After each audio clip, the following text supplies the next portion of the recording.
नमस्कार शेतकरी मित्रांनो, सुयश कृषी या यूट्यूब चॅनलला आपलं पुन्हा एकदा स्वागत।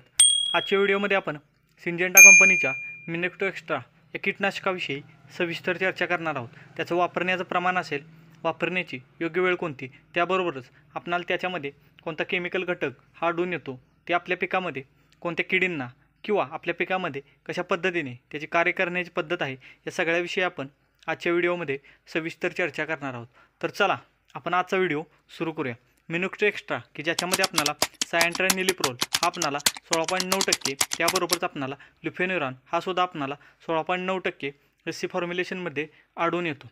मिनॅक्टो एक्स्ट्रा हे आपल्याला प्रामुख्याने अळीवर्गीय कीटक व थ्रिप्स म्हणजे ज्या रोगशोषक किडे आहेत त्याच्यावर आपल्याला नियंत्रण हे मिळवून दिलेलं किंवा त्यांच्यावर चांगल्या पद्धतीने कंट्रोल हे मिळवून दिलेलं पाहायला मिळतं। तर आपल्याला प्रामुख्याने नागाळी असेल, पांढरी माशी असेल, थ्रिप्स असेल किंवा ज्या रोगशोषक किडे आहेत त्याच्यावर तुम्हाला चांगलं कंट्रोल मिळवून देतं। त्याबरोबरच पाणी गुंडाळणारी अळी असेल, पाणी खाणारी अळी किंवा फळ पोखरणारी अळी हिच्यावर सुद्धा चांगलं कंट्रोल मिळवून दिलेलं पाहायला मिळतं। म्हणजे आपण ज्यावेळी स्प्रे करणार आहे त्यावेळी आपल्याला रोगशोषक किडी व अळीवर्गीय कीटक या दोन्हीवर चांगलं कंट्रोल हे मिळवून दिलेलं पाहायला मिळणार आहे। त्याबरोबरच हे आपल्याला प्रामुख्याने अळीच्या ज्या चारही अवस्था आहेत त्याच्यावर चांगल्या पद्धतीने नियंत्रण हे मिळवून देतं। तसेच याच्यामध्ये ट्रान्सलेमिनार ॲक्शन हे पाहायला मिळते की ज्यामुळे आपल्याला पानांना पूर्णपणे कव्हरेज मिळाल्यामुळे चांगल्या रीतीने आपल्याला अळीवर्गीय कीटक किंवा किडींवर चांगलं कंट्रोल मिळवता हे येतं आपल्याला। तर याचं वापरण्याचं प्रमाण काय किंवा कोणत्या पिकामध्ये आपण याचा वापर करू शकतो, याचा वापर आपण प्रामुख्याने भाजीपाला पिकामध्ये मिरची असेल,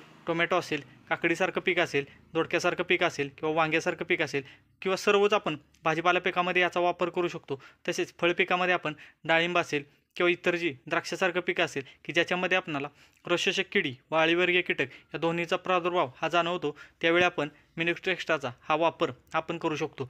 याचं वापरण्याचं प्रमाण हे प्रति एकरासाठी आपल्याला 20 ml, फक्त 20 ml आपल्याला प्रति एकरासाठी वापरायचं आहे। जर तुम्ही 15 लिटरच्या पंपासाठी वापरण्याचं प्रमाण असेल तर 15 लिटरच्या पंपासाठी 2 ते 2.5 ml पर्यंत तुम्ही वापरू शकता, की ज्यामुळे तुम्हाला चांगल्या रीतीने अळीवर्गीय कीटक व रोगशोषक किडी याच्यावर कंट्रोल मिळणार आहे। त्याबरोबरच याचा रेन फास्टनेस किंवा ज्यावेळी आपण स्प्रे केला त्याच्यानंतर जरी 2 तासानंतर जरी पाऊस आला तरी याचं कार्य किंवा याचं काम करण्याची प्रक्रियेमध्ये कोणताही बदल आपल्याला पाहायला मिळत नाही।